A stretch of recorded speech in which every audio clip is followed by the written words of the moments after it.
Amém, Cristiano?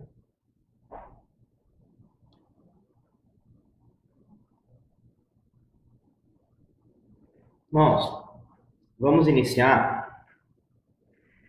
Bom dia para todos. Que a graça e a paz do nosso Senhor Jesus Cristo esteja com todos nós. Bom dia, amigos que estão vendo também esse vídeo ou que irão posteriormente ver. Quero agradecer a Deus a oportunidade que o Senhor está nos dando de, nessa manhã, nós podermos estudar a Tua Palavra em conjunto, ainda que não seja juntos fisicamente, como de costume, da nossa EBD, mas Deus permite, através da tecnologia, né, em meio a tantos problemas que nós estamos passando, essa pandemia, de estudarmos a palavra junto. E isso é motivo de privilégio para nós. Temos que agradecer a Deus, honrar a Deus, porque temos condições de fazer isso. Hoje, nos dias atuais no qual vivemos, isso é permitido, né? Da gente sim interagir, mesmo que distante, mas através do vídeo. E assim, em conjunto, a Igreja Unida, ela aprende da palavra, cresce no conhecimento e na graça do nosso Senhor Jesus Cristo. O tema que nós vamos tratar hoje é dessa revista, né? Com qual nós estamos trabalhando agora, Tão Grande Salvação. Ele vai tratar sobre estudos referente ao homem e à redenção. E semana passada, o irmão Alexandre, nos deu a mensagem sobre a criação, né, do homem, como que é o surgimento, como foi esse processo, qual é o estágio, né, desse homem. E na lição hoje a gente vai estudar número 2, que ela vai tratar sobre a natureza humana. Esses pontos importantes, desde o seu surgimento, a criação do homem, a natureza do homem, é importante ter esse conhecimento para que nós tenhamos condições depois de entender a questão da nossa salvação, da salvação mediante a Jesus Cristo. Compreender todo esse processo inicial nos dá condições de entender sobre a justificação, sobre a salvação, o ato que Jesus fez na cruz por nós, pela igreja. Então nós temos condições de compreender esse processo entendendo quem nós somos, né? Como é a nossa formação e agora como é a nossa natureza humana, né? Então nós temos aqui esse estudo que vai tratar sobre isso, a natureza humana. O texto básico que eu vou usar é Gênesis 2, capítulo 7. Sei que tem uma Bíblia aí, seja ela digital ou física. Vamos abrir lá em Gênesis capítulo 2, versículo 7. Um tempinho aí para você estar abrindo aí.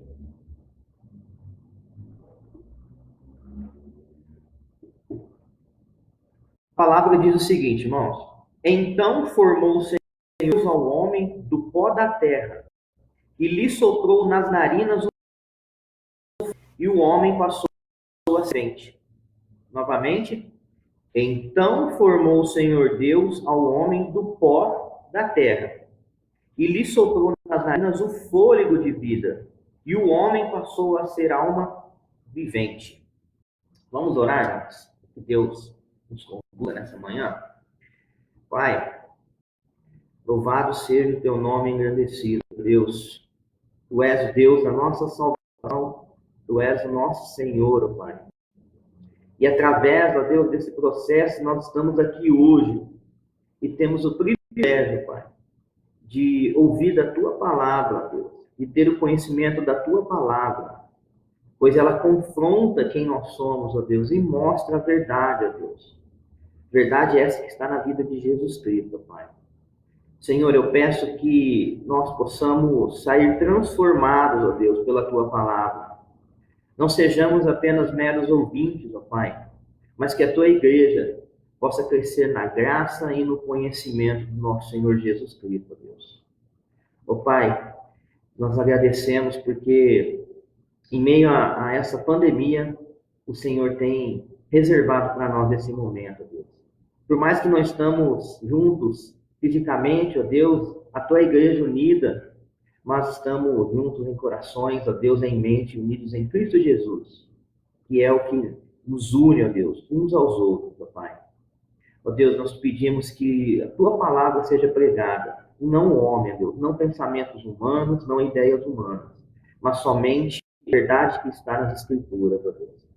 Pois ela transforma e renova o ser humano, ó Deus, e nos faz semelhantes a Jesus Cristo, ó Deus. Obrigado, Pai, a oração que eu faço em nome de Jesus. Amém, Deus. Irmãos, o primeiro tema da revista, ele vai tratar sobre o estado original do homem. Então, a gente vê que em Gênesis, Deus forma o homem e dá o fôlego de vida. Então, ele passa a ser uma alma vivente. Aqui na revista, irmãos, ele vai trazer 3 pontos do seu estado original. Mas eu quero trazer também os 3 pontos posterior à queda. Queda é no sentido do pecado, né? Quando eu tratar aqui sobre queda, eu estou dizendo do período do pecado. Então, eu quero dividir em 2 períodos. Antes da queda e posterior à queda. Então, eu quero tratar esses 3 itens dessa forma. Antes da queda, antes ao pecado, quando Adão comeu o fruto, né, ele pecou. Ele pecou contra a vontade de Deus, pecou contra a ordem de Deus. E assim o pecado adentrou a ele. Então, ele agora é um ser pecador. Só que anterior à queda, ele não era pecador. Ele não tinha cometido. Então, nós vamos tratar dessas 2 formas. Antes da queda e pós a queda. O ponto que a revista nos traz, que o autor traz, é a questão da imortalidade. Irmãos, anterior à queda, antes do pecado, Deus criou Adão e era para ser imortal. Ele iria viver junto com Deus, não iria ter a morte igual nós temos hoje, né? Ele iria viver junto com Deus pela eternidade. Esse era o plano inicial de Deus.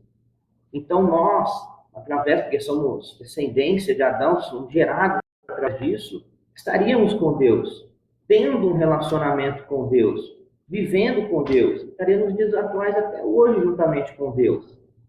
Mas por causa do pecado, isso foi cessado, isso não foi mais permitido. Anteriormente não haveria morte, nem a morte física e nem a morte espiritual. Adão cumpria a vontade de Deus antes do pecado, vivia juntamente com Deus, tinha um relacionamento pessoal com Deus, conversava com Deus, e o plano de Deus era o quê?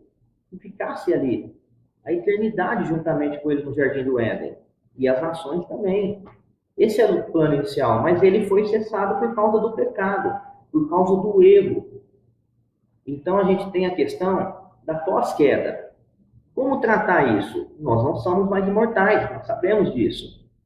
Com a queda, nós perdemos a morte física e a morte espiritual. Então nós temos isso agora.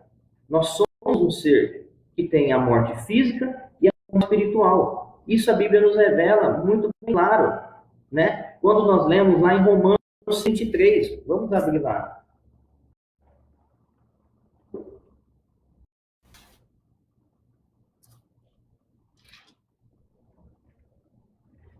O que fala? Porque os Romanos 6:23, porque o salário do pecado é a morte. Irmãos, salário. O que significa a palavra salário? Você é merecedor por algo que você fez. Então, você pega a gente no nosso trabalho. Você trabalha 30 dias, você é merecedor do seu salário, né? Da sua remuneração. Isso lhe é devido para você. Adão pecou. E qual que é o salário por causa desse pecado? É a morte. É a morte física e o principal, a morte espiritual. É um homem caído agora. É um homem inclinado aos seus desejos pessoais, aos desejos da carne, aos desejos do pecado. Essa é a situação. Então nós vemos que o estado original do homem anterior à queda. Ele tinha imortalidade, ele vivia com Deus, é o plano de Deus, ele viver ali, ter um relacionamento eterno com Deus, e agora não tem mais. Os seus dias foram abreviados, a morte, tanto física, e a morte espiritual. O homem não faz mais a vontade de Deus. Então nós vemos esse primeiro tópico, tratando disso. O segundo tópico que o autor traz é a questão da inocência.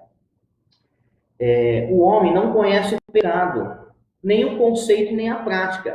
Anterior à queda, Adão não conhecia o pecado. Adão, ele não praticava o pecado. Ele era um ser totalmente inocente, 100%. Ali não tinha culpa nele, não tinha pecado anterior à queda, porque era o plano de Deus, né? Vivemos ali com Deus, que um dia vai ser concretizado, já está concretizado, na verdade, em Cristo Jesus, né? Então, Adão tinha um relacionamento, cumpria a vontade de Deus anterior à queda, vivia com Deus, então ele não tinha pecado. Nós vemos a inocência de Adão, muito bem claro, em Gênesis 3:7. Vamos ler lá. Uma característica da sua inocência. Ele trata, né, que abriram então os olhos de ambos e percebendo que estavam nus, puseram folhas de figueira e fizeram cintas para si. Adão vivia com Eva, não tinha a malícia gerada nele, a falta de inocência gerada nele. Ele estava nu, entre ambos, e não tinha a vergonha diante disso, entendeu? Não haviam ali motivos para isso. Por quê? Porque ele é um ser inocente. Tinha um relacionamento com Deus, Deus vinha para conversar e ele não percebia, não tinha essa malícia. E a partir do momento que ele peca, ele conhece o mal. Ele agora, ele tem a malícia nele. E depois você lê posteriormente, Deus vem no final da tarde para conversar com ele, ele se esconde. Ele se esconde de Deus. Por quê? Porque ele agora conhecia o mal, conhecia a falta da inocência e tinha malícia nele, porque ele sabia que estava com vergonha de demonstrar isso. Nós vemos muito bem isso, que o homem agora, após queda, ele não tem nada de inocente. Ele é culpado, ele tem a malícia no coração dele, ele pratica o mal, ele nasce com isso, como nós vemos lá em 1 Coríntios. Vamos abrir lá, 1 Coríntios, capítulo 15, versículo 22. E ele trata que não existe ninguém que é inocente. Não existe. Não existe uma criança inocente, né? Não tem nada disso. Ele fala, porque assim em Adão todos morrem, assim também todos serão vivificados em Cristo. Todos morreram. Todos estão contaminados pelo pecado. Todos nascem no pecado. Não existe um ser que não é culpado após a queda, porque em Adão foi gerado o pecado. E nós somos fruto desse pecado, descendência do pecado. Um pecador, ele gera outro pecador. Não tem como, é impossível. E a gente vê também em Romanos 3:23. Todos pecaram.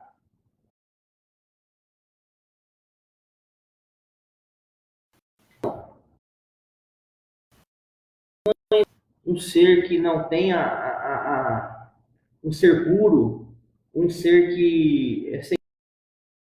Não, todos temos em nós, mesmo nessa condição. Então nós vemos que isso é muito bem claro. Eu trouxe esse ponto da inocência, irmãos, porque às vezes a gente escuta no sentido de que uma criança nasce e ela é 100% pura, ou ela não tem pecado, ela é inocente, é um anjinho de Deus. A gente tem essas convicções ainda nos nossos dias, né? Mas a Bíblia ela não fala isso. A Bíblia deixa muito bem claro que existe a questão da idade. Não existe um período onde aquela criança ela é inocentada, por causa disso ela não é gerada o pecado, ela nasce o pecado. Muito é bem claro isso quando Davi, lá no Salmo 51, o que ele fala? 51, se não me engano. Deixa eu pegar aqui. Salmo 51, versículo 5, ele diz: Eu nasci na iniquidade, e em pecado me concebeu minha mãe. Nós nascemos no pecado. E essa questão da inocência, às vezes, atrapalha o nosso entendimento. Achamos que por um determinado período, né, alguns acham que em um determinado período a criança é inocente, que ela, não, até a certa idade dela, ela não adquiriu ainda o sentimento, a ideia do pecado, então ela é inocente. Mas a Bíblia não traz dessa forma. A Bíblia fala que nós pecamos. E aí ela não tem um conhecimento, ela não tem ainda o entendimento dessa verdade e venha a morrer nesse período. Nós confiamos na graça e na misericórdia de Deus. Que essa criança seja salva. Porém, a Bíblia não afirma nesse sentido, não tem um embasamento bíblico no versículo onde eu posso afirmar que a criança ela é salva. Mas nós confiamos na graça e temos isso no nosso coração que Jesus morreu na cruz por essas crianças, então elas são salvas. Então a gente vê a questão da inocência. O homem antes, ele é inocente, ele não tinha culpa, ele era um ser que não praticava o mal, que conseguia, né, fazer a vontade de Deus, mas depois da queda o homem não faz a vontade de Deus. O homem vive segundo seus desejos da carne, né? Essa é a situação hoje. O homem de hoje não tem a inocência. Terceiro ponto da revista, irmãos, é a questão da santidade. Anterior à queda, o homem tinha capacidade de fazer a vontade de Deus. O homem era separado para fazer a vontade de Deus. Adão foi criado para isso, para cumprir a vontade de Deus. Nós era um povo que iria ser separado. Toda a nação vivendo com Deus, plano inicial.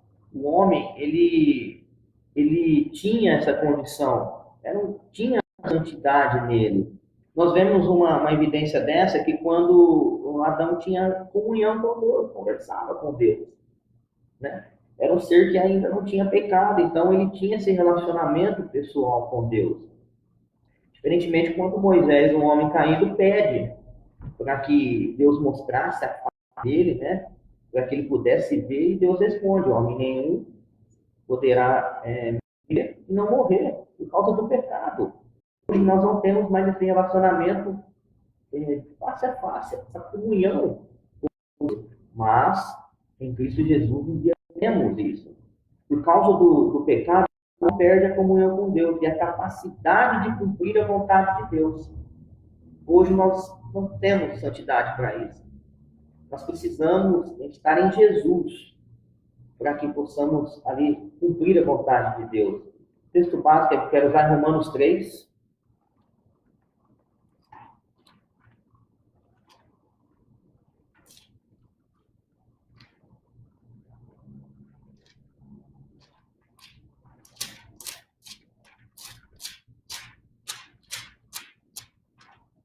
Romanos 3, do versículo 10 ao 12,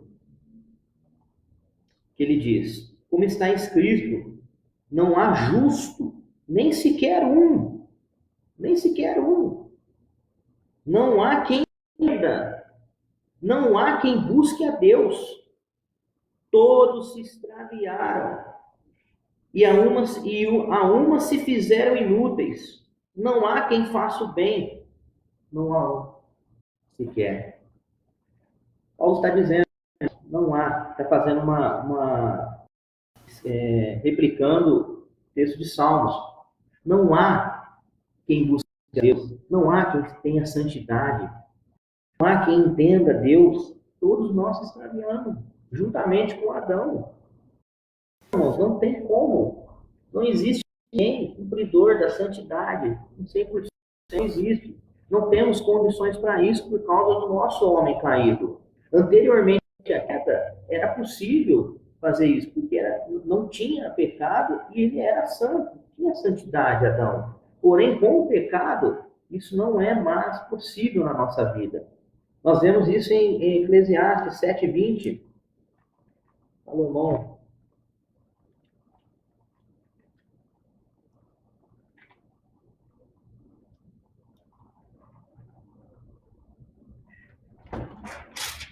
Eclesiastes 7:20. Ele trata: não há homem justo sobre a terra que faça o bem e que não peque. O texto por si só já diz: pecado sem santidade é impossível. É impossível. Nós não temos condições disso. Nós somos pecadores.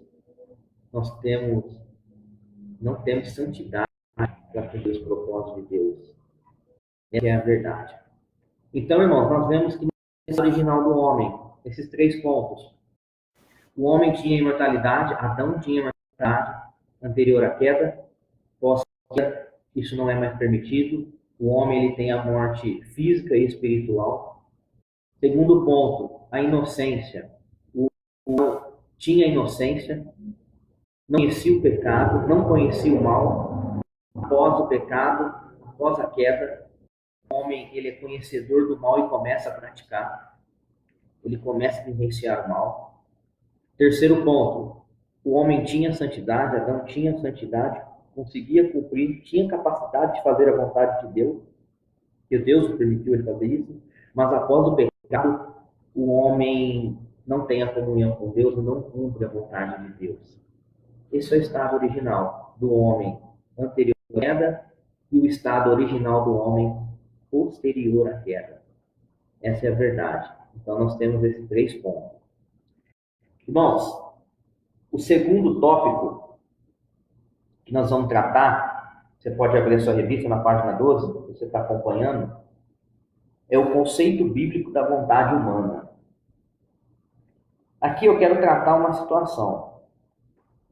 O homem, ele ainda tem as suas vontades, ainda tem os seus desejos, decisões a ser tomadas, mas, infelizmente, o homem ele perdeu o seu estado original anterior à queda, que é enquanto ele teve a sua vontade afetada pelo pecado.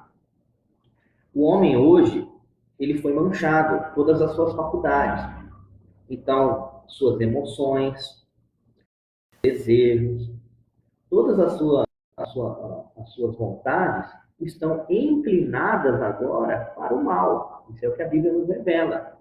Então, ele não tem a condição 100% de decidir nada. Tudo que ele for decidir vai ser para alimentar a sua vontade, para alimentar o pecado. Então, ela foi manchada. Mas, quando há um mover do Espírito Santo, quando há a ação de Deus no homem, convertendo o homem, dando ali para ele um coração novo, o Espírito Santo agindo na vida, esse homem começa a ter condições em que situação? De fazer a vontade de Deus. Romanos 8:14, ele vai nos falar em que situação que o homem consegue tomar algumas decisões e começar a praticar a vontade de Deus. Vamos abrir lá em Romanos 8.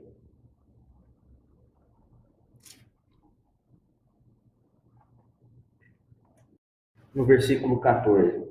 Pois todos que são guiados pelo Espírito de Deus são filhos de Deus. Irmão, o autor aqui ele me coloca 3 responsabilidades que o homem ele faz. Ele tem o poder de decisão.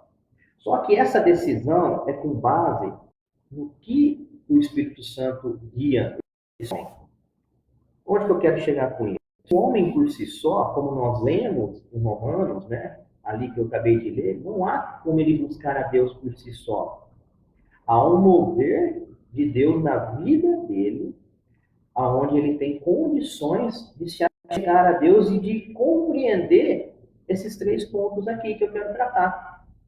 Que o primeiro é, o homem, quando ele está guiado pelo Espírito Santo, ele anda no Espírito. Ele tem condições de andar no Espírito. O ímpio, que vive nos seus deleitos, que vive ainda nas suas vontades humanas, ele não tem o anseio e desejo de andar no Espírito. Ele não tem o anseio e desejo de ser cheio do Espírito Santo. Ele não tem o desejo de perdoar, de amar. Pelo contrário, o próprio eu está nele. Então ele deseja as coisas deste mundo. Por quê? Porque ele é deste mundo. Ele não foi resgatado para ser um filho de Deus. Ele ainda é criatura de Deus. Então, essas vontades, ela é dada para nós pelo mover de Deus na nossa vida. Por quebrantar o nosso coração pecaminoso, né? E no coração que tem condições de agradar a Deus. Então, a nossa vontade está alinhada com Deus agora por causa que Deus interviu e Deus fez isso na nossa vida. Vamos abrir lá em Gálatas 5,16.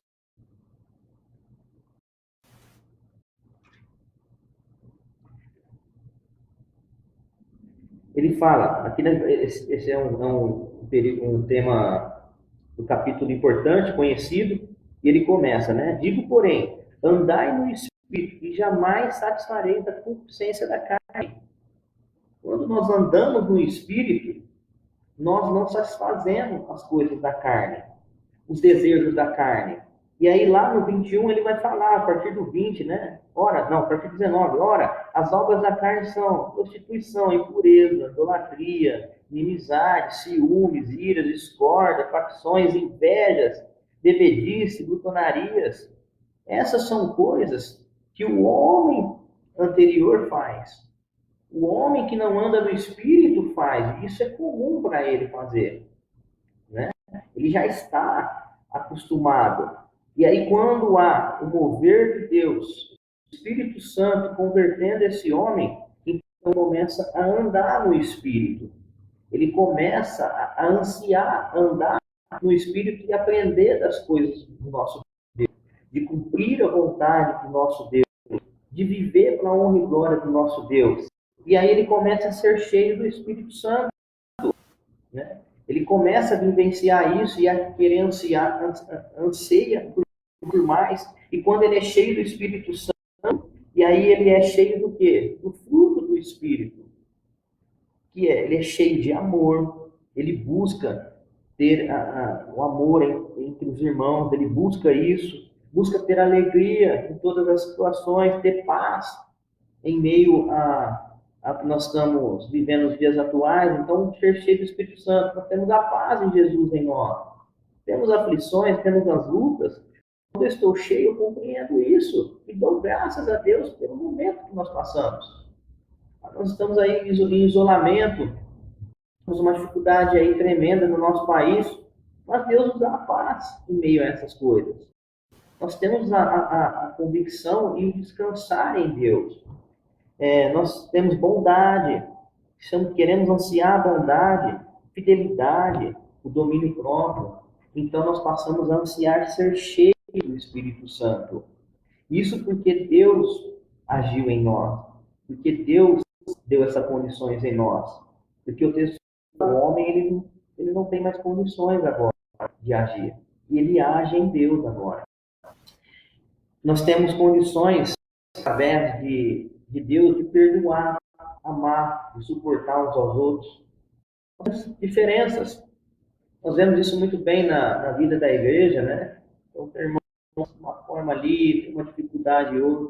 Então, a gente vai suportando uns aos outros, tendo entendimento, em amor, agindo na vida uns dos outros. Isso é a igreja de Cristo. E o que o mundo prega aí fora? O homem caído tem condições de fazer isso por si só? Qual que é a orientação que um homem caído dá nessa situação? Ele suporta uns aos outros? Ele suporta uma situação? Ou ele sobressai, a raiva é impor aquilo que ele pensa, aquilo que ele acha? Essa é a verdade.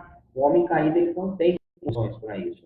E é somente em Jesus, é somente no mover do Espírito Santo na vida do ser humano, quebrantando esse coração pecaminoso, trazendo justificação, trazendo vida a ele, para que ele possa começar a cumprir o mover de Deus, começar a cumprir o andar no Espírito, ser cheio do Espírito e perdoar e amar. Então, mas tem responsabilidade isso que ainda são imputadas em nós. É o mover de Deus, mas ainda temos o pecado entrando em nós. E somos responsáveis pelos nossos atos. Tem a questão da responsabilidade humana nesse período, né? Algo que nós podemos... Deus nos deixa o livro de Provérbios, onde traz a conselho que devemos exercitar na nossa vida. Aqui o autor ele trata isso. Então nós temos lá situações onde ensina como devemos agir, como devemos proceder nas situações do nosso dia a dia, porque ainda temos a responsabilidade diante dessas coisas. Nós temos que dar conta desses atos para Deus. Eu tenho a condição espiritual na minha vida, mas eu não ando no Espírito, eu não sou cheio do Espírito, eu não busco isso, eu não perdoo, eu não amo. Isso vai ser imputado em nós. Deus imputa, Deus traz responsabilidade sobre nossas vidas. Elas andam juntas, não nos isentam de nenhuma responsabilidade. Pelo contrário. Então nós vemos que Deus age em nós, e graças a Deus por isso. Porque sem o mover de Deus, irmão, ainda estaríamos naquela condição anterior. E sem o mover de Deus, sem a atitude de Jesus Cristo, que ele fez na cruz por nós, o nosso fim era a eternidade no inferno. Nós éramos cidadãos de lá, cidadãos de lá. Né? Eu costumo dizer, né? Eu não ia para o inferno, eu estava no inferno. Agora eu sou tirado de lá. E agora eu sou chamado Filho de Deus. E através do nosso Senhor, o Deus da nossa salvação, hoje nós temos justificados diante de Deus Pai, para estarmos junto com Ele na eternidade. Amém? Então, nós vimos que o estado original do homem, a imortalidade, a inocência, a santidade, estudamos a queda, qual que é a situação dele, estudamos agora o conceito bíblico da vontade humana, e como nós temos responsabilidade desses atos, mas Deus age no nosso coração e nos dá condições de que a gente possa andar no Espírito, ser cheio do Espírito, perdoar, amar e suportar uns aos outros. Terceiro ponto, irmãos, que nós vamos tratar é a consciência humana.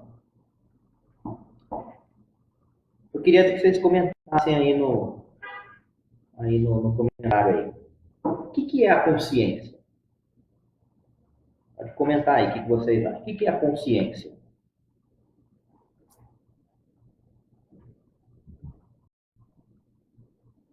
Vamos lá.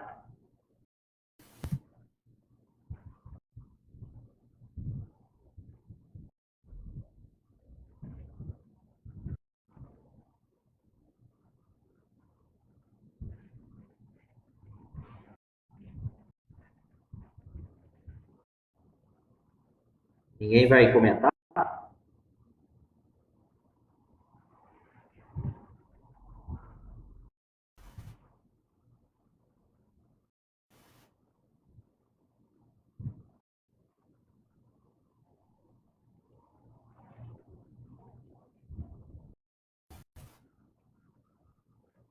Pode comentar, irmão.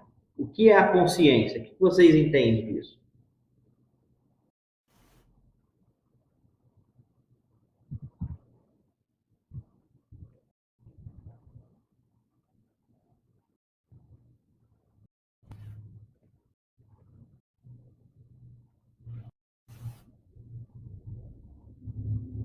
É o que nos faz discernir sobre o bem e o mal. Legal, professor. O que mais?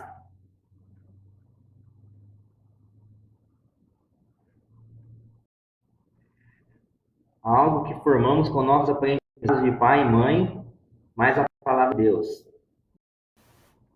Jaqueline. Aquilo que nos leva a tomar as nossas decisões, o Leandro. Todas as nossas atitudes, todas as nossas atitudes. Mais, podem comentar mais. Nesse tema aqui eu queria a participação dos irmãos.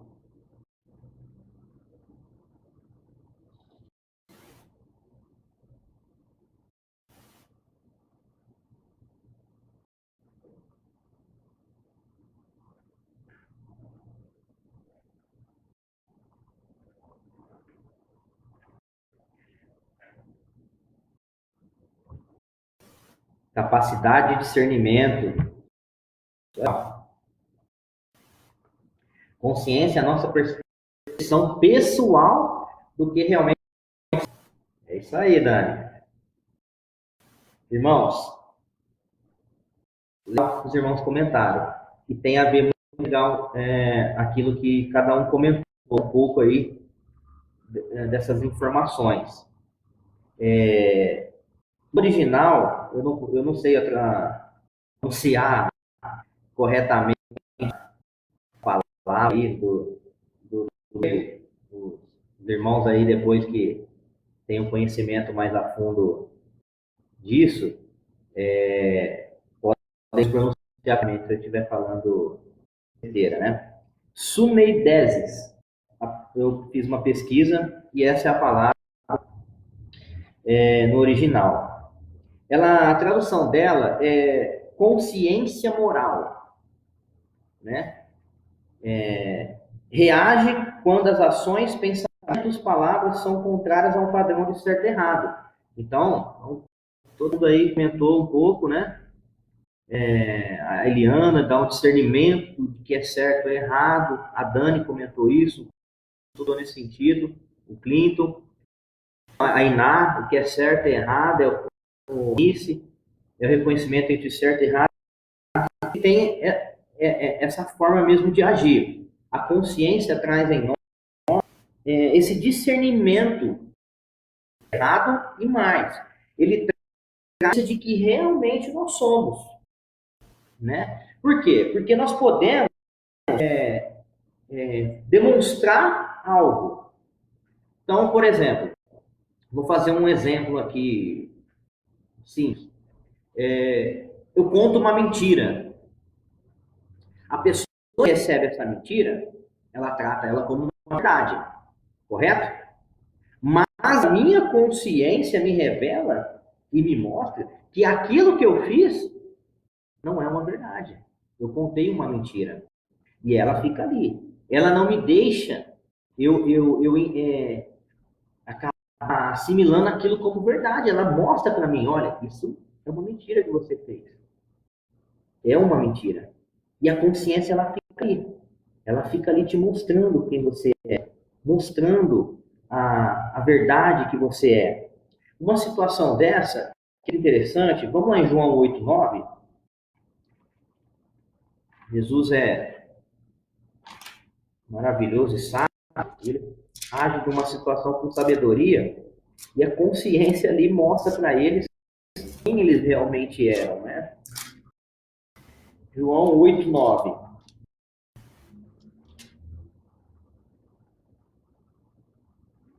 Aqui no episódio da mulher adúltera. Essa mulher tinha sido presa do adultério, então a lei ali que eles praticavam ali, a lei judaica de Moisés, falava que ela tinha que ser apedrejada. Então trazem ela até onde Jesus estava e tentando ali fazer Jesus cair, alguma coisa nesse sentido, falam da questão do apedrejamento. Olha, agora, o que nós temos que fazer? Nós temos que cumprir a lei de Moisés. E agindo dessa forma, tentando incitar Jesus a tomar uma atitude e ver o que ele se posicionar. E aí, no versículo 9, Jesus estava ali mexendo na terra, né? Com o dedo ali. Aí Jesus pega, inclina-se e continua a escrever no chão, mas ouvindo eles esta resposta, e acusados pela própria consciência, foram se retirando um por um, e começando pelos mais velhos até os últimos. Jesus pega e fala, olha, atira a primeira pedra, quem não tem pecado. Jesus mexe na consciência deles. Porque se eu pego a pedra e jogo, eles estão fazendo ali uma afirmação de que eles são um ser que não tem pecado. São pessoas que não cometeram pecado. E a consciência, né, no versículo fala que acusados pela própria consciência, eles pegam e não pegam. Por quê? Porque todos ali tinham erro. Né? O texto não afirma dos erros ali, mas poderia alguém ali ter cometido e não sido descoberto. Então, a consciência acusa eles, de tal forma que eles não agem nesse sentido. Então, nós vemos que a consciência ela tem isso em nós. Ela acusa em nós o discernimento do que é certo e do que é errado. Ela mostra para nós quem realmente somos. Podemos, no exterior, agir de certas formas. Né? Podemos pegar a capa de cristão, colocar em nós e parecer muito lindo nas nossas reuniões, quando estamos. Mas em casa, a sua consciência revela quem você é. Revela como está o seu interior. E Deus colocou isso em nós. Tivéssemos essa condição de fazer uma avaliação. Aí eu pergunto, por que Deus nos deu essa consciência? Por que Deus nos colocou isso? Era para a autoavaliação, para que nós podemos examinar a nós mesmos e vermos quem realmente somos. E o que se estamos fazendo é a vontade de Deus ou é a vontade humana? Essa consciência tem isso em nossa vida, tem isso em nossa vida.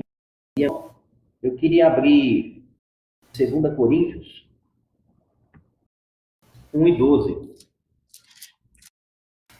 Quem puder abrir.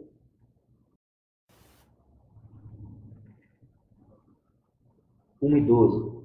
Capítulo 2 Coríntios, capítulo 1, versículo 5.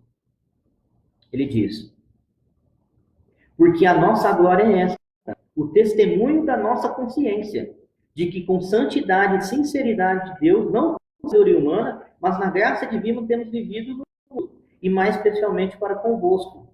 A nossa consciência traz isso.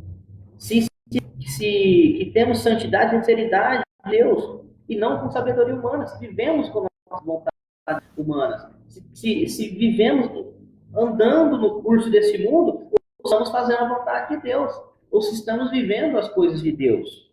É para a nossa alta vocação, é para que nós podemos olhar para si mesmo e ver quem realmente somos. Né? O Leandro deu aí um versículo, eu não tinha me atentado, vamos ver. Romanos 2, 14 e 16. Quando, pois, os gentios que não têm lei procedem por natureza de conformidade com a lei, servem eles de lei para si mesmos. Eles mostram a norma da lei gravada em seus corações, testemunhando-lhes também a consciência e os seus pensamentos mutuamente acusando os seus dependentes. Deus, por meio de Cristo Jesus, julgar o segredo dos homens em conformidade com o Evangelho. Né? Testemunhando isso, os seus pensamentos mutuamente acusando o dependente. No grande dia, isso vai ser revelado. O segredo dos homens em conformidade com o seu Evangelho. Toda a sua consciência sendo lá mostrando as coisas que você fez, que você encobriu, aquilo que você fez de errado e que ninguém soube. Às vezes aquilo está na sua consciência e você às vezes não se arrepende desse erro, desse pecado. Ela traz essa autoavaliação. Isso é muito importante para a vida, isso. O terceiro ponto, ele trata como pode se comportar a consciência. E aqui, irmãos, novamente eu dividi. Do ponto A, ponto B e C, eu quero fazer uma divisão de quem pratica a consciência e os outros pontos, que é o D, o E, o L e o H, você pode acompanhar na sua revista. Que consciência é essa que pratica as consciências? Então, vamos fazer.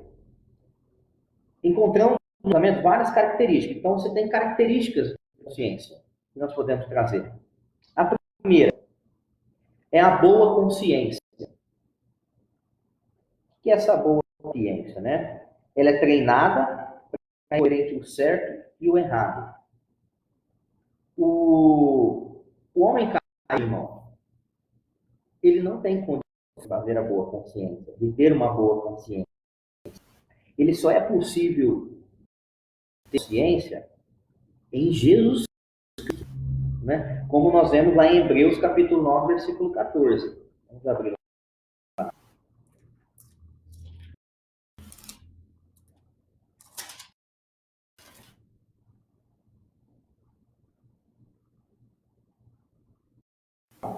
Hebreus 9, 14.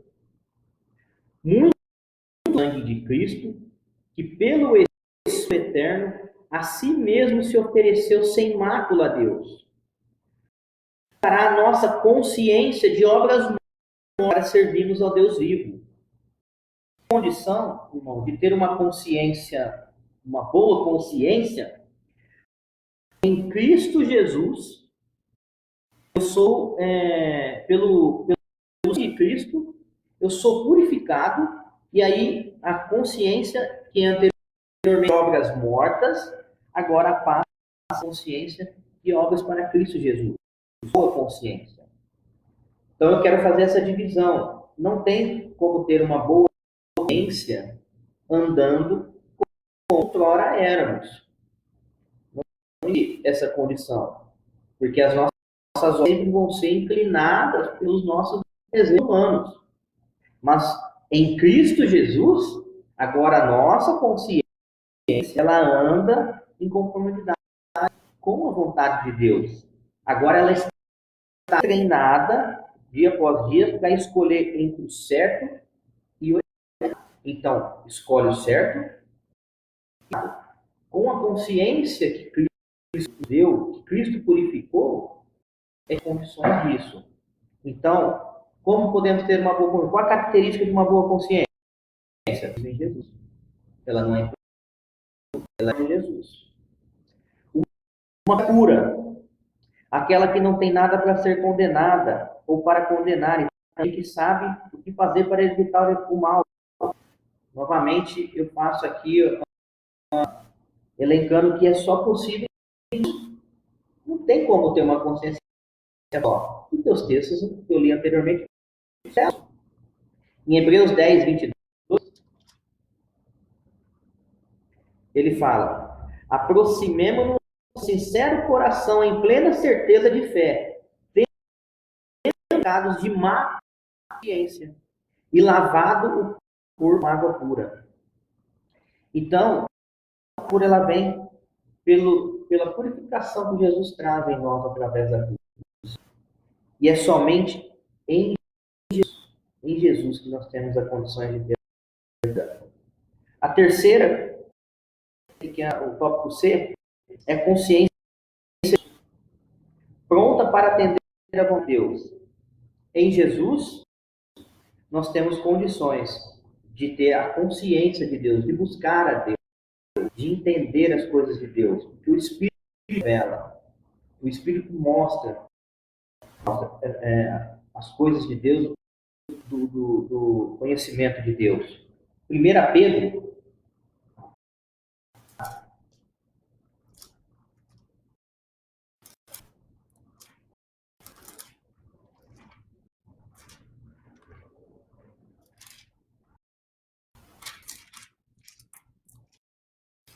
1 Pedro, capítulo 2, 19. Porque isto é grato que alguém suporte tristeza, sofrimento, justamente por motivo de sua consciência para sofrimento para realizar a vontade de Deus. Essa é a consciência. E quando nós temos a certeza em Jesus, em Deus, e nós sofremos injustamente por isso, nós temos essa consciência de Deus, consciência de quem é Deus, do que Ele fez em nós. E nós, por isso, para isso, vivemos a fazer a vontade de Deus. Então, ciência de Deus em nós, do saber, do atender à vontade de Deus. 3 pontos, irmão, é os que exercem essa característica. É eles que demonstram essa característica, essa consciência, esses 3 estados de consciência.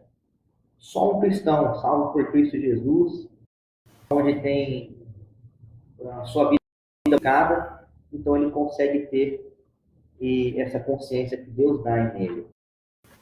E aí, nós temos os pontos que trata de consciências que não devemos tê-la em nós, mas é algo que na vida do não cristão, nesse tipo de situação. Então a gente pega o primeiro ponto da consciência fraca, né? Vamos lá em 1 Coríntios, capítulo, versículo 7, o 10 e o 12. Ele diz no 7: entretanto, não há esse conhecimento de todos, porque alguns, por efeito de familiaridade até agora com o ídolo, ainda comem dessas coisas complicadas. E a consciência deles é fraca, vem a contaminar-se. O 10. Porque se alguém te vir a ti mesa em templo, não será a consciência do que é fraco induzida a participar de comida sacrificada a ídolos? O 12. É deste modo, brigando contra os irmãos, golpeando-lhes a fraca, é contra Cristo. Aqui, irmão, nós estamos no caso, Paulo está trazendo aqui acerca a ídolos, então tinha pessoas que sabiam e tinham o conhecimento de que comida sacrificada a ídolo não trariam nenhum mal, não traria nenhum benefício para eles. Então, eles tinham essa questão de comer. Só que tinha alguns irmãos ali que ainda estavam falando com o que o que revelava aquela comida e para quem era ídolos, então eles ficavam ali, como que fala, consciência fraca e vem a contaminação. Eles escravizavam com essa situação, entendeu? E Paulo está falando, ó, tanto não há esse conhecimento em todos que vocês têm. Não há um conhecimento atribuído a todos nesse sentido. Porque ainda por efeito da familiaridade, né, alguns com ídolos e se escandalizam ver outros, né, a comer comida sacrificada, até agora com ídolo ainda comem dessas coisas sacrificadas. E a consciência desse por ainda está inclinado no entendimento, ainda não ter familiarizado do que é desse sentido da coisa, ainda não vem a consciência por causa disso. Então, a consciência de, eu sei das coisas, eu não preciso seguir isso, e a gente às vezes tem que supor os outros, como nós vimos no tópico anterior, e não fazer aquilo, por causa que a consciência de ainda ter essa familiaridade com muitas coisas na igreja dessa forma. E a gente tem que tomar cuidado ainda. O irmão, ele tem uma situação, mas ele ainda é novo na fé, ele tem essa conscientização ainda do que é, ele vê fazendo e acaba não compreendendo. A gente tem que dar uns aos outros. Nós temos que na hora e não fazer aquilo para não demonstrar algo e não fazer ele ter a consciência fraca. O foco E, ele vai tratar sobre a consciência cauterizada, né? Ali, vamos lá em 1 Timóteo,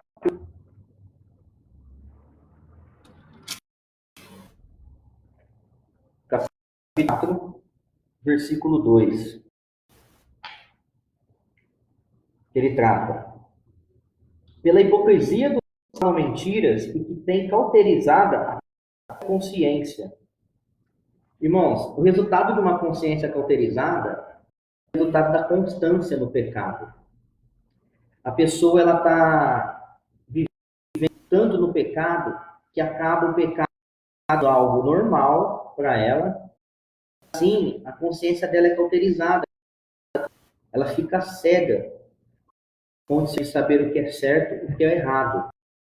E aí não há nada que nós podemos fazer a não ser Deus agindo na vida dessa pessoa. Porque ela fica presa nisso, ela fica submersa nessa ação. Então ela cauteriza a mente dela e que ela, para ela, o que ela está fazendo é certo. Ela perde a perceber o que é certo e o que é errado. E fazendo essa divisão. Então ela é cauterizada. Ela já está normalizada com isso. Você pega, tem pessoas que têm,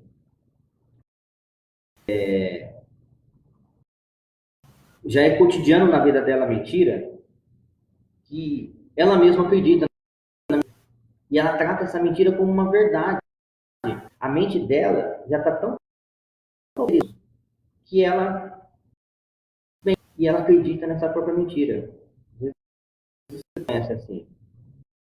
Há uma constância no pecado. Vive agindo no pecado, arrependimento dessas coisas. E ela se torna algo comum na vida dela. Isso é o sentido da consciência cauterizada. Ponto F, ele vai tratar sobre contaminada. Vamos lá em Tito,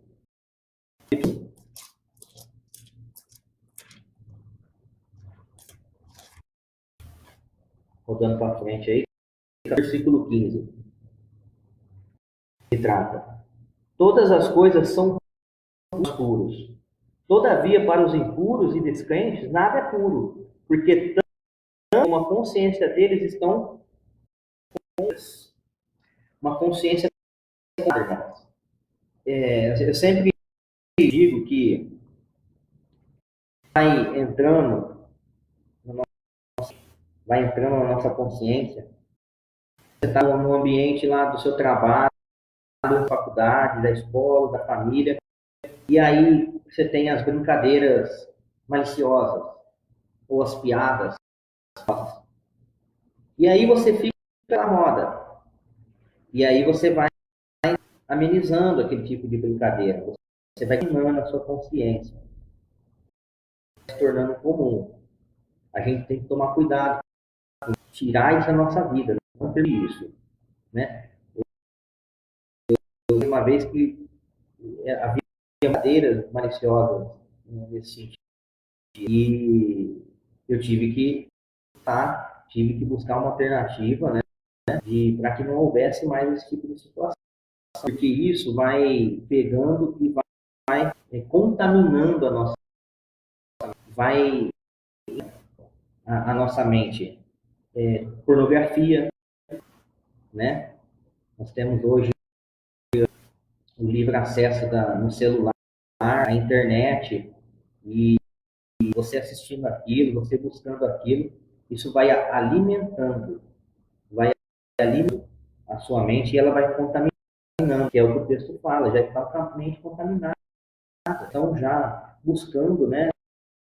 É uma pessoa já curiosa e tudo dessa forma. O ponto é a consciência vive planejando mal. Ponto. Vamos abrir lá em Atos.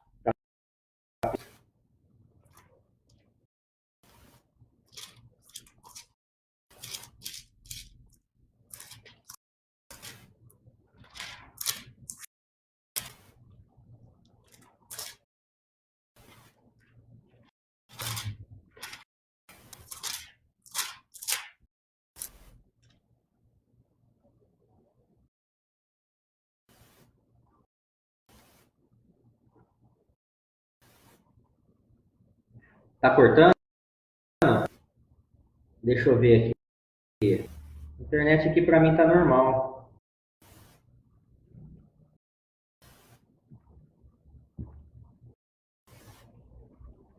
Melhorou?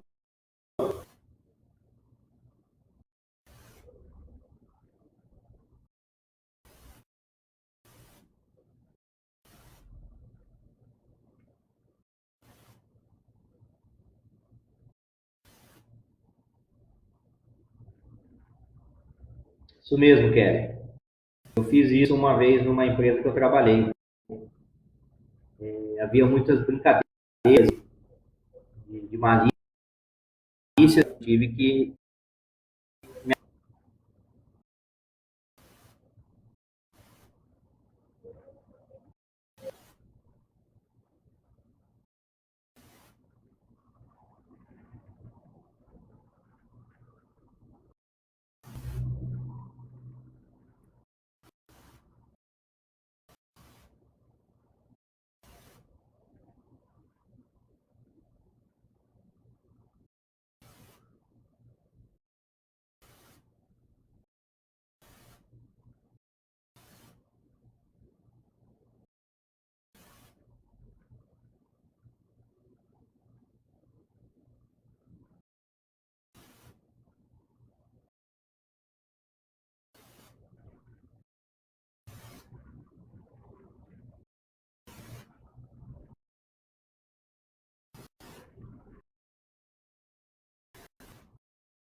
Força.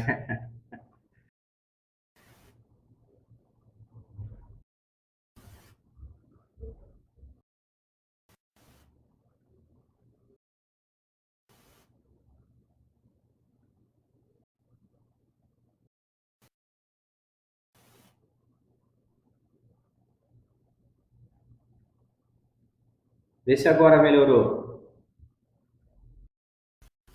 Vê se melhorou, irmão. Eu troquei a rede.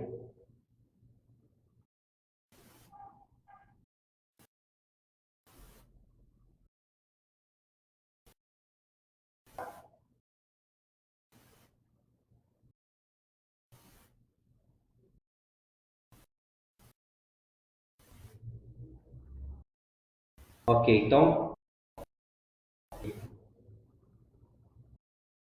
Ok, então. Nós vamos amar. Lá em Atos, capítulo, no versículo, que, na verdade, 26, a mim me parecia que muita coisa contra o nome de Jesus. A gente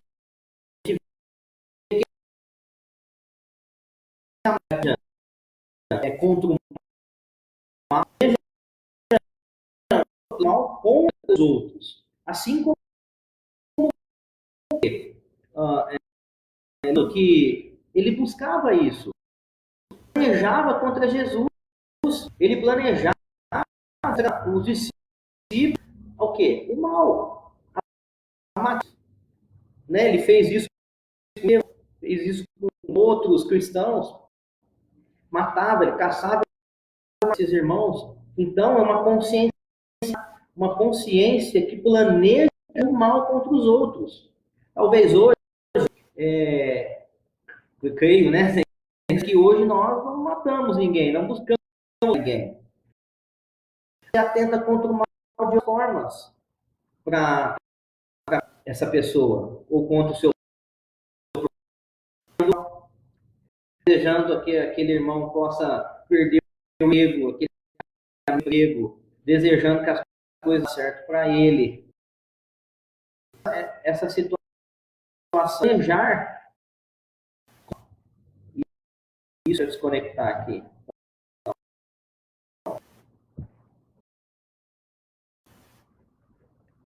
Mudei de novo, mudei para o cabo agora. Mudei novamente, então, irmãos. Então, você planejar o mal. Às vezes você planeja certo alguma coisa para alguém, alguém vem contar um amigo para uma, ou estou buscando um emprego, ou eu passei, vou botar um concurso,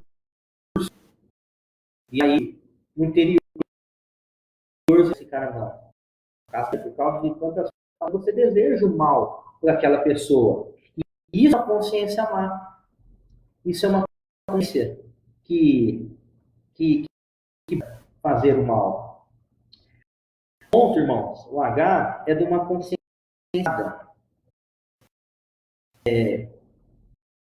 Esse é a cada. Eu vida de Davi, né? Não sei se Davi sai ali no terrácio, Davi olha Betseba tomando banho ali, e com isso ele é muito bonita, uma mulher, e Davi fica louco para consumir Betseba. Os seus servos chamem Betseba,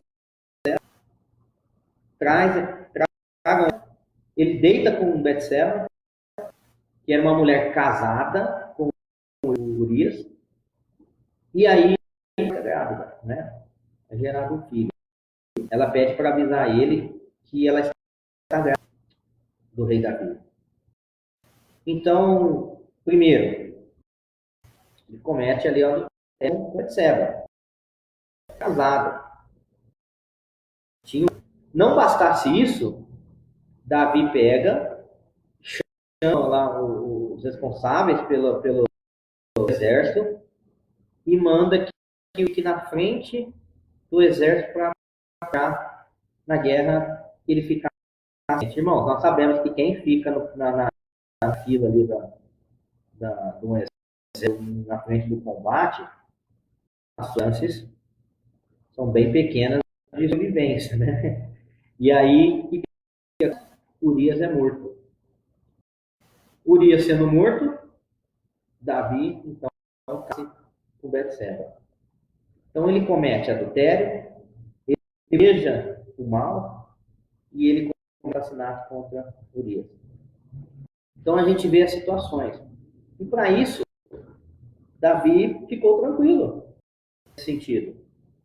Só que a sua ocupava ele daquilo que ele tinha cometido. Tentou encobertar por algum período, mas sabia aquilo que ele tinha feito. Basta a consciência culpada que fica ali mostrando aquilo que ele fez, nós podemos tirar em 32. Salmos 32.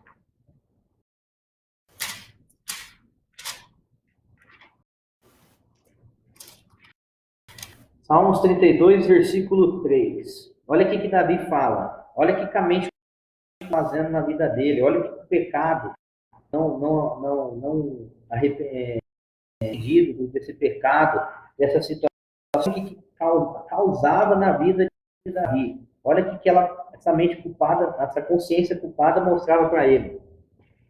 Então calei os meus pecados e veneno os meus ossos, pelos meus constantes todo o dia. Enquanto ele calou pecados, enquanto ali a sua consciência fica e ele ficou calado diante disso, envelheceram os meus ossos e ele sentia dor por causa disso. Isso é uma consciência culpada. Informa que o sujeito é o culpado. E mesmo assim, naquele período, não muda de atitude. Davi não mudava de atitude. Mas se arrependeu do seu pecado. Teve consequências. Os irmãos devem conhecer a história. Não conhece, pode estar lendo. Legal. E ele vê que a consciência culpada para ele quem realmente ele era. Então, irmãos, esse tópico que comporta a consciência, características dessa consciência. Nós vemos a boa consciência. A consciência de Deus, ela é pelos cristãos. Deus dá condições dessas três consciências. Ele não consegue ter uma boa consciência, uma consciência pura e a consciência de Deus, sem o motivo da vida dele. E as outras 5 são as consciências do homem caído. Ela é uma consciência fraca, consciência cauterizada, uma disseminada uma consciência má, consciência culpada. Deus nos dê condições, irmãos, de vivermos as consciências que é dada ao cristão. Que a igreja e a igreja do Jardim Independência, em especial, é aquela que nós conversamos. E nós, irmãos, podemos ter a boa consciência em escolher o que é e rejeitar as coisas do pecado. Que possamos, irmãos, ter uma consciência pura, nada encoberto, nada que fica ali dentro. Nós sabemos que é errado e não pedimos perdão, aquela consciência não é pura, mas que possamos buscar sempre a consciência pura e ter a consciência de Deus, para que possamos estar atentos e fazer a vontade de Deus. E, consequentemente, essas outras consciências caídas, o homem caído. Então, irmãos, nós vimos que o estado original do homem, utilizando a imortalidade, a inocência, era de uma forma anterior à queda e posterior à queda, de uma outra forma que é a qual nós nascemos. Nós vemos o conceito bíblico da vontade humana. Deus age em nós, as nossas vontades são manchadas pelo pecado, elas não estão aptas a fazer o que é certo, mas Deus, na sua infinita misericórdia, na sua nos move através do Espírito Santo, e aí nós temos condições de ter a vontade de andar no Espírito, ser cheio do Espírito, perdoar e amar. O terceiro copo nós vimos a consciência, porque Deus deu em nós, para uma alma, para que possamos ter condições de saber o que é certo e errado, os irmãos responderam aí, e ter essas características, consciência, uma consciência pura e consciência de Deus. Para concluir, irmãos, eu quero ler os dois.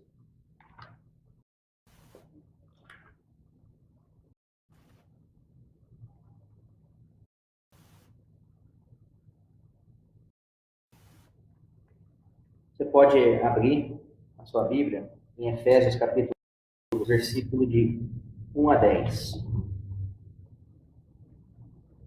Ele fala o seguinte: Ele, Jesus Cristo, vos deu vida, estando vós mortos nos vossos delitos e pecados, nos quais andaste outrora, segundo o curso deste mundo, segundo o príncipe da potestade do ar, do espírito que agora atua nos filhos da desobediência, entre os quais também todos andamos outrora. Nós éramos assim, segundo as inclinações da nossa carne, fazendo a vontade da carne e dos pensamentos. Éramos por natureza filhos da ira, como também os demais.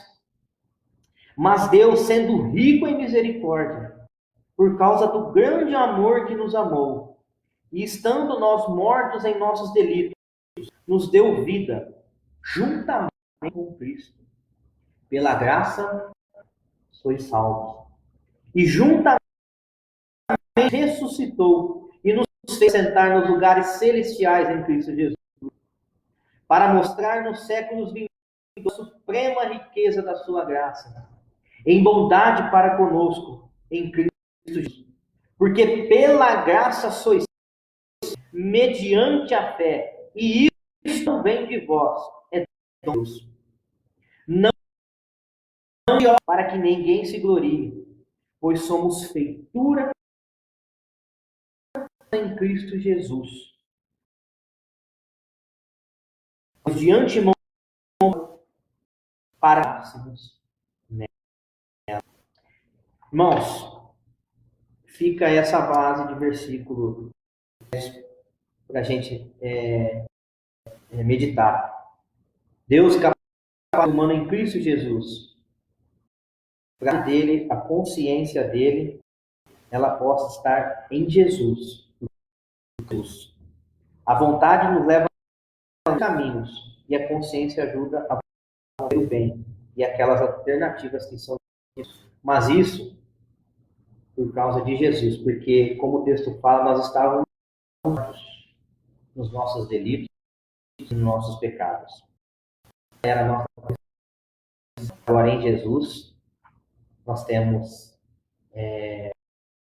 vida, vida, graça na cruz derramada. Irmãos, que Deus fale ao seu coração, que espero que a palavra seja edificante na tua vida. Se tiver outra dúvida, o irmão pode estar me procurando no celular aqui no meu WhatsApp particular e eu estou disponível. E Deus abençoe, que nos dê uma ótima semana, um culto à noite, pastorear, uma manhã maravilhosa e um dia maravilhoso. Tenho certeza que Deus já está fazendo isso nesse dia. Amém? E logo estaremos juntos fisicamente. Deus abençoe. Amém?